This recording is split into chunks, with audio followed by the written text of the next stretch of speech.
Merci de prendre le rendez-vous de l'information sur ESAE TV. Mesdames, Messieurs, bonsoir. Bienvenue dans cette édition. Les titres.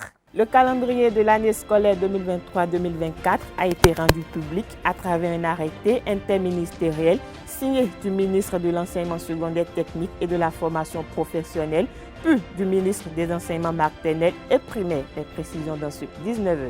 Plusieurs stations-service ont été fermées le week-end écoulé par une équipe de l'Agence nationale de la normalisation de métrologie et du contrôle qualité. Vous suivrez dans cette édition quelques citoyens qui apprécient cette initiative. En sport, ESAE a remporté le samedi 1er juillet 2023 le tournoi de football des Jeux universitaires dans les zones 1 et 4 comme lors de l'édition précédente. Le point dans cette édition.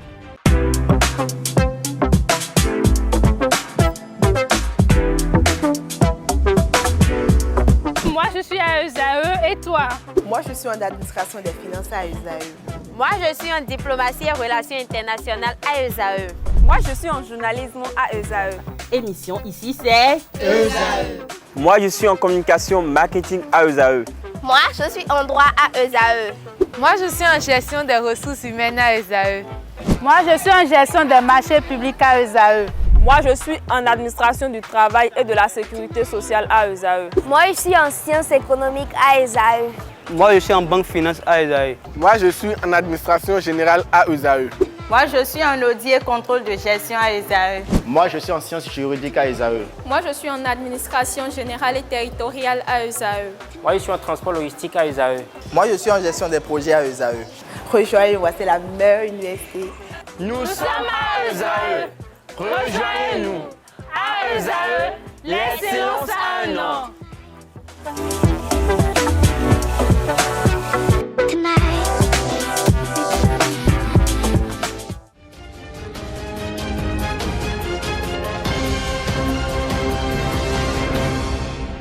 À nouveau, bonsoir. Les candidats à l'examen du certificat d'études primaires session de juin 2023 au Bénin sont désormais fixés sur leur sort. La direction des examens et concours du ministère des Enseignements maternels et primaires a procédé à la délibération des résultats dans l'après-midi du jeudi 29 juin 2023. Dans l'élément à suivre, quelques citoyens béninois apprécient les résultats au micro de Francis Fahami, Quentin Amoussou. Le CPE, depuis pratiquement 10 ans, joue un jeu de temps de scie. C'est en haut, c'est en bas, c'est en haut, c'est en bas. Et je ne sais pas ce que pensent les enseignants de ce monde-là. Parce que c'est eux qui nous ont parlé d'approche par compétence. Et quand on parle d'approche par compétence, qu'est-ce qu'ils y mettent? Ok. Nous avons les résultats depuis pratiquement 10 ans, qui par moment, comme je vous dis, en dents de scie, monte et descend, monte et descend. Bon, il doit y avoir des raisons pour que nous ayons ces genres de résultats. Mais nous, parents, nous apprécions aujourd'hui que les enfants, au moins massivement, ont quand même le CPE. C'est un bon pourcentage, parce qu'en réalité, ces pourcentages-là ne font pas peur. C'est pas trop. Au fait, pour les bons enseignants, il faudrait que les pourcentages soient avoisinent les 90%, puisque en France et dans les autres pays, les gens font les 100%, même au baccalauréat en France. Ça donne 98%. Mais pourquoi dans nos pays africains, on veut faire plus que des connaisseurs qui dépassent ceux qui nous ont amené la connaissance, la sagesse? Alors donc, c'était un bon pourcentage. Ça réconforte les élèves, ça réconforte les parents d'élèves qui ont dépensé pour leurs enfants. Nous applaudissons le système mis en place pour que ça soit ça. Mais ce que moi je veux dire, c'est de dire que pourquoi chaque fois et chaque année, les gens veulent voir le littoral à la tête. Je ne vois pas pourquoi. Le littoral n'est pas le seul fourni en tout. Il y a les autres départements qui travaillent aussi comme le littoral. Si le littoral ne va pas, allez-y voir, c'est sûr qu'il y a un problème là. Mais je ne suis pas content qu'on me dise littoral, littoral, littoral. Ceux qui sont au Bénin là, sont seulement au littoral. Ils sont partout là. Ce n'est pas le littoral seulement.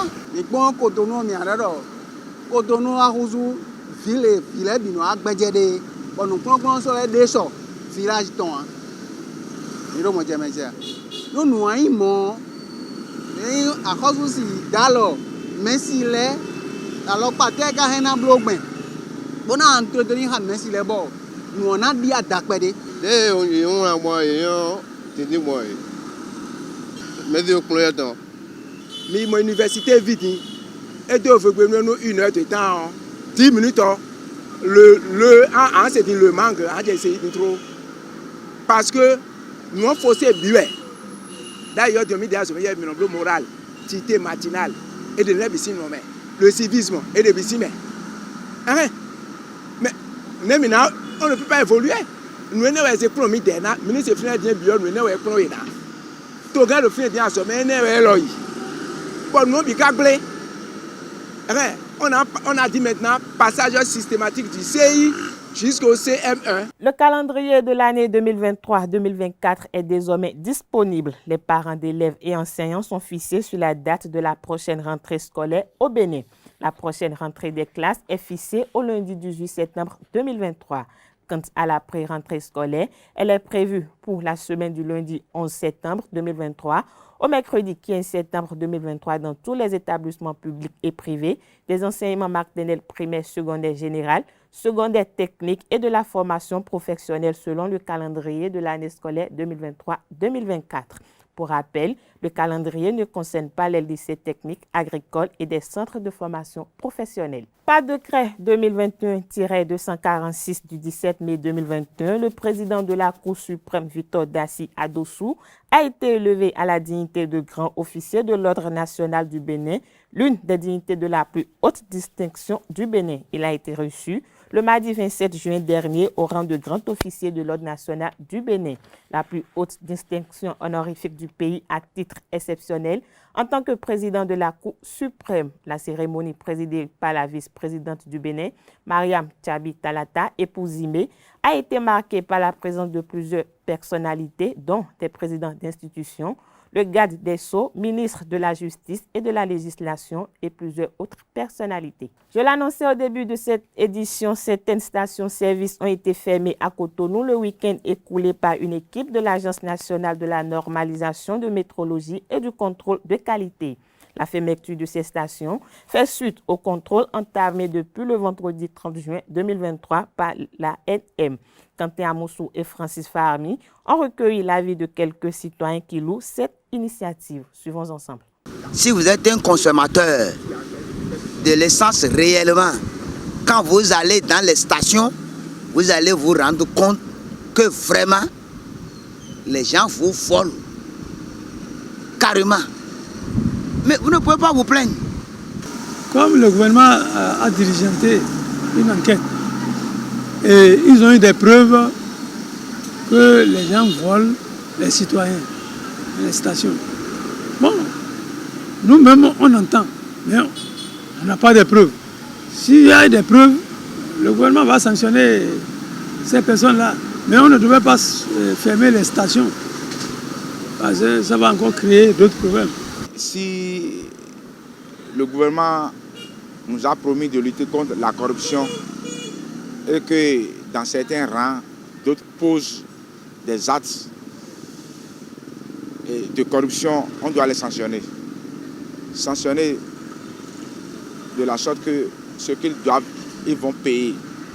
Et ils vont subir la rigueur de la loi. On peut sanctionner les individus là. C'est ce que moi je trouve, mais on ne devait pas fermer les stations. On va encore recruter d'autres personnes, ou bien quand les autres là vont, on va les punir, quand la punition va terminer, ils vont encore revenir. C'est un problème technique. On ne peut pas vouloir quelque chose et puis son contraire. On ne peut pas accuser le voleur, il faut accuser le technicien qui a installé les stations. Parce que s'il n'y a pas le jus dedans, ça ne doit pas prendre le gaz seulement, il met ça à l'air, il met ça dans le truc et l'aiguille va mentionner que c'est l'essence qui est sortie. Là, il y a quelque chose qui ne va pas au niveau technique. Sinon, s'il y a un vide, s'il n'y a pas le carburant et on envoie le truc doit signaler pas de carburant et l'aiguille ne doit pas bouger. Vous savez, ces histoires-là sont des pratiques anciennes. Ce n'est pas aujourd'hui que ça a commencé. Pourquoi le gouvernement a envoyé sur le terrain? Parce que le gouvernement sait que les gens font ça. Les gouvernants d'aujourd'hui, c'est les gens qui observaient avant. Donc la fraude au Bénin ne date pas d'aujourd'hui. La rupture doit être vraiment la rupture. Nous sommes contents pour ce travail. Il ne faut pas voler la population béninoise. D'autres, sinon une grande partie volent. Si le gouvernement se permet le luxe d'envoyer des gens sur le terrain et d'aller voir ces stations-là, pour moi, citoyen lambda, c'est de fermer pur et simple ces stations voleurs. C'est des stations voleurs. Parce que ce qu'ils font là, c'est parce qu'aujourd'hui on apprend au Nigeria qu'il y a plus de subventions d'essence que certaines stations chez moi, dans mon pays, auront des problèmes. Fermer les stations down là, c'est pas bon. À la va-vite, c'est pas bon. Il fallait amender ces stations, leur faire payer d'amende avant de faire, puisqu'on a besoin d'essence. Et dans ce même cas, ils nous volent parce que le litre n'est jamais au complet à la station. Dans certaines stations, il y a d'autres qui respectent la loi. Mais il y a d'autres là, c'est de n'importe quoi. Et je me demande s'il y a les consommateurs ou bien les dirigeants des consommateurs qui travaillent. S'ils travaillent, alors où sont les résultats? On peut sanctionner les individus là. C'est ce que moi je trouve. Mais on ne devrait pas fermer les stations. On va encore recruter d'autres personnes. Ou bien quand les autres là vont, on va les punir. Quand la punition va terminer, ils vont encore revenir. Donc si on va nous voler encore de cette manière, l'État n'a qu'à servir dur. Les punir tous. Si c'est la prison, ils n'ont qu'à aller. Sous le leadership du comité de facilitation de la carte de presse, les professionnels des médias ont entamé une campagne dénommée « Halte à la brimade » pour exiger l'établissement de la carte de presse au profit des ayants droit qui ont fait la demande. Cette campagne a démarré le 21 juin 2023, soit un an après la clôture du dépôt de dossier de demande. Michel Aronon, le président du comité de facilitation, expose au micro de Francis Fahami les objectifs de cette campagne.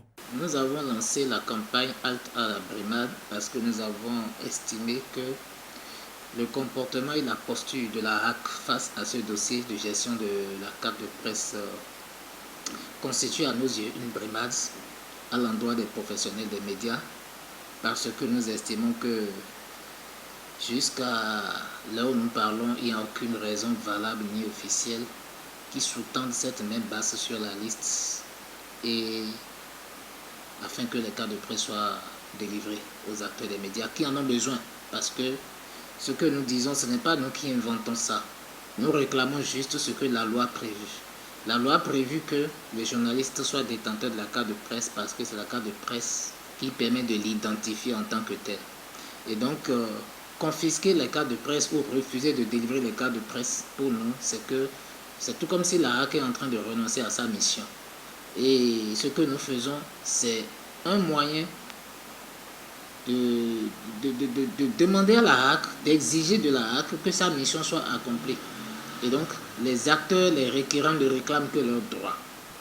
La campagne, nous l'avons lancée avec pour objectif principal d'attirer l'attention de l'opinion publique, d'attirer l'attention des pouvoirs publics, d'attirer l'attention et les regards sur ce qui se passe à la HAC et qui n'est pas bon pour l'ensemble de la presse en général et qui constitue une brimade et une violation des droits des acteurs des médias parce que détenir la carte de presse c'est un droit.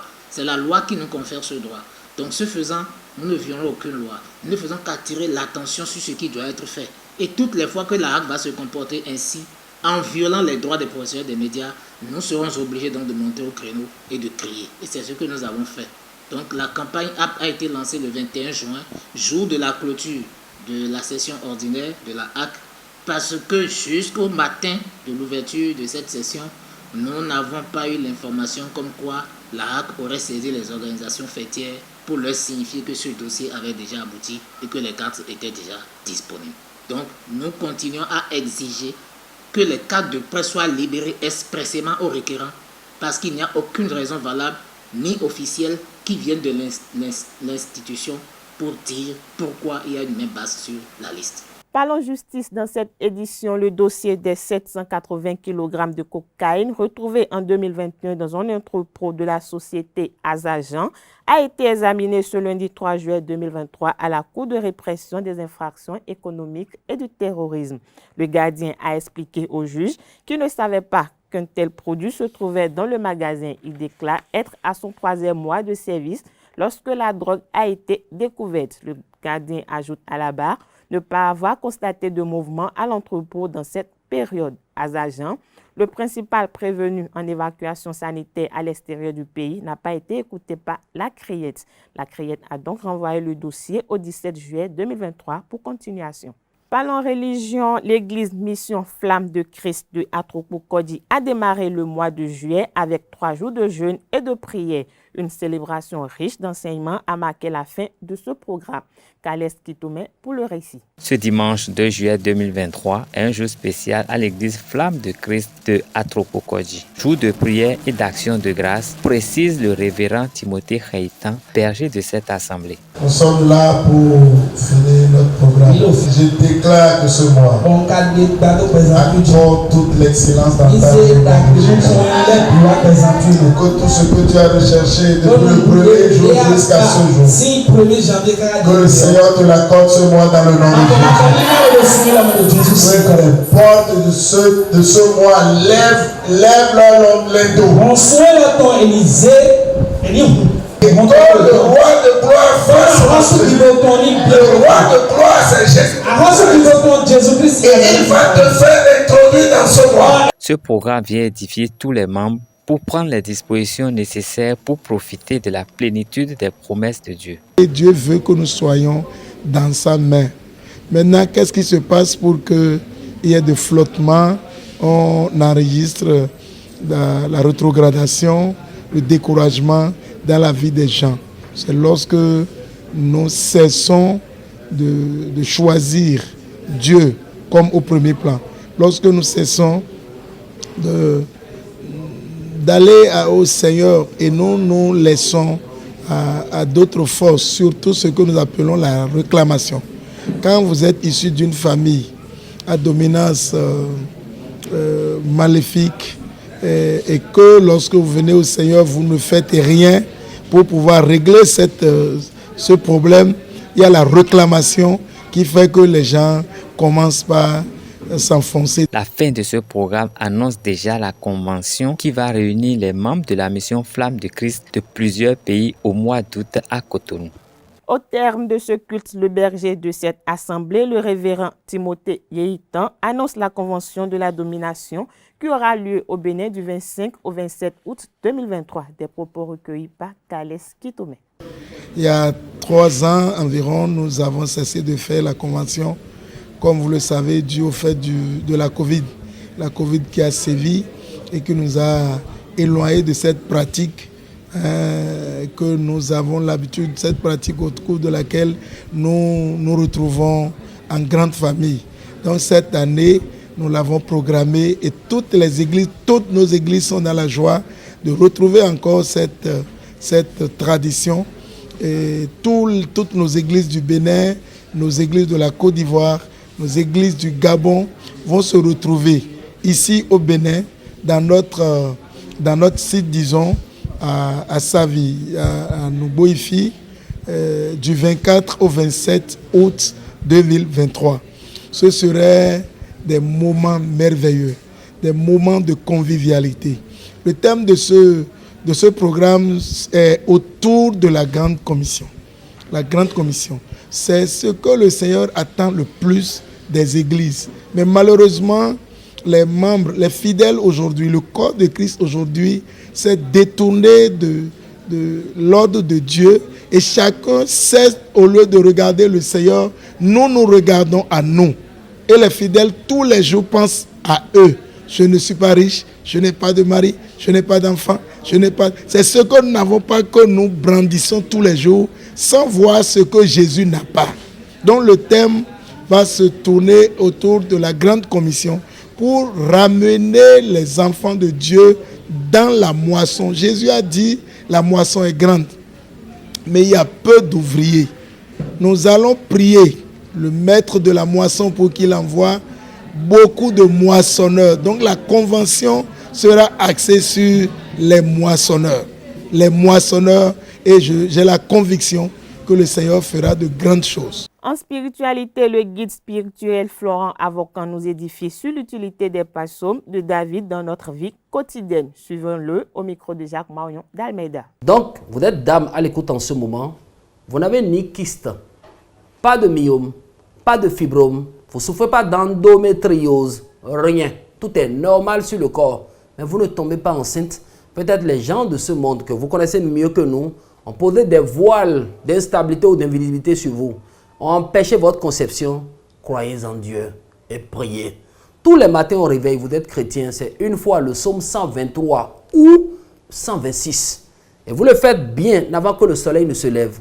Si vous avez le temps, 3 fois, la répétition est pédagogique, le psaume 123 ou 126 tous les matins pendant 3 bonnes semaines, ça fait 21 jours. Vous êtes musulman, c'est la sourate Ikhlas, la sourate 112, une fois matin, une fois le soir. Et vous le faites aussi pendant les 21 jours, vous avez le même résultat. Mais certaines dames sont à l'écoute en ce moment, elles tombent très bien enceintes, mais elles font de fausses couches. Donc la grossesse ne reste pas pour longtemps. Il y a un psaume dans la Bible qui a interdit ce fléau. Lequel? Le psaume 1. Voici dans ma main un petit support qu'on peut appeler parchemin. C'est un petit papier qu'on peut appeler parchemin. Vous cherchez un petit papier de la sorte. Les 3 premiers versets du psaume 1, vous écrivez devant le parchemin. Vous tournez le parchemin maintenant et vous recopiez le saint nom du psaume premier. C'est El Chad, écriture E-E-L, espace C-H-A-D. Après avoir recopié le saint nom du psaume premier derrière et les 3 premiers versets du psaume premier devant, vous pliez le parchemin comme un petit talisman ou bien comme une petite feuille. Vous gardez sur vous, chères dames, vous qui avez l'habitude de faire des avortements involontaires qu'on appelle fourth couche. Écoutez, pendant les 6 premiers mois de grossesse, gardez sur vous, rien ne va vous arriver. Quels que soient les plans du malin, tout sera voué à l'échec. Quelle que soit la machinalisation des mauvais gens, Dieu va vous sauver de leurs mains. Mais nous sommes aussi en Afrique. Il y a un fléau qui se passe souvent. Et c'est une technique que les méchantes personnes, sorciers, envoûteurs et autres utilisent pour détériorer notre vie. Vous êtes peut-être enceinte. À certains moments, la grossesse ne bouge plus. Ou le simple fait de sentir votre grossesse bouger, vous ne sentez plus. À l'écho, on commence par vous donner que des phrases purement négatives. Et la peur commence par s'installer dans votre cœur. Ne craignez rien. Dieu veille sur ses bien-aimés même pendant le sommeil. Allez chercher des coquilles d'œufs après éclosion. Donc, c'est un conseil de petit frère. N'attendez pas le moment avant de chercher. Qu'appelons-nous coquilles d'œufs après éclosion? Vous voyez, quand la poule pond ses œufs, après quelques jours, elle procède à l'éclosion pour sortir les poussins. Et la poule laisse les coquilles. C'est ces coquilles qu'on appelle coquilles d'œufs après éclosion. Arrivé à la maison, vous allez réduire cette coquille-là, ou bien ces coquilles en poudre pour obtenir la poudre.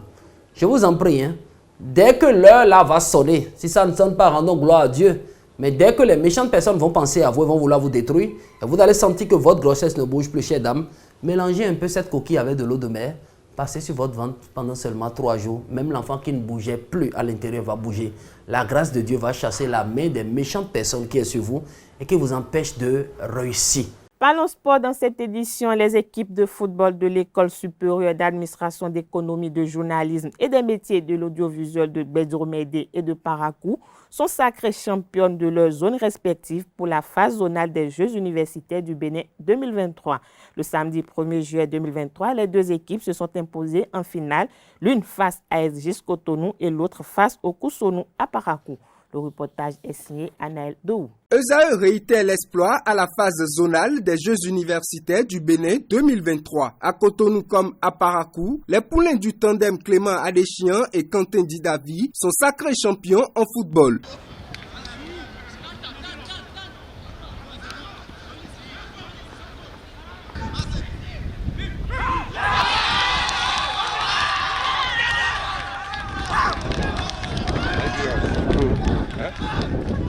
C'est par ce seul but que l'équipe de Bédiomédé s'est disposée de SGIS en finale dans la zone 4, un adversaire qui reste admiratif. Je félicite l'équipe gagnante qui est ESAE. On voit tout de suite que c'est une équipe qui a de l'expérience, qui a du vécu par rapport à cette compétition.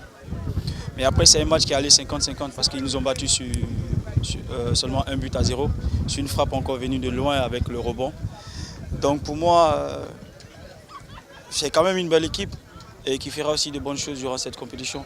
Parce que s'ils avaient vraiment aussi la chance d'avoir une pelouse ou un terrain beaucoup mieux praticable, ça allait être encore une très belle finale.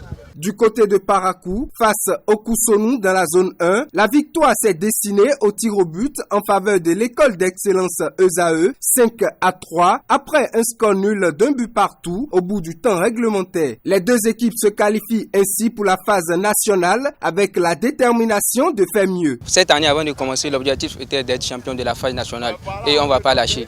On est champion de la phase zonale. Donc pour corriger les lacunes de l'année passée, on doit travailler fort parce qu'on veut être champion de la phase nationale. C'est ça notre envie. Grâce au savoir-faire reconnu à ses dirigeants, ESAE s'illustre aussi en athlétisme où elle décroche des places à la phase nationale des Jeux universitaires du Bénin 2023.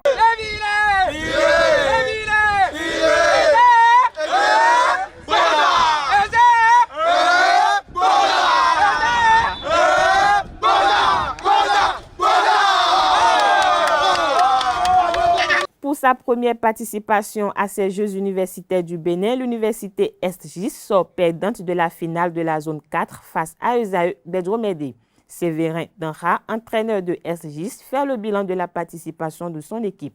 Des propos recueillis par Anaël Dou. Mon appréciation elle est bonne, mon point de vue, parce que nous c'est Est-GIS. Est-GIS, une équipe qui a sa première participation.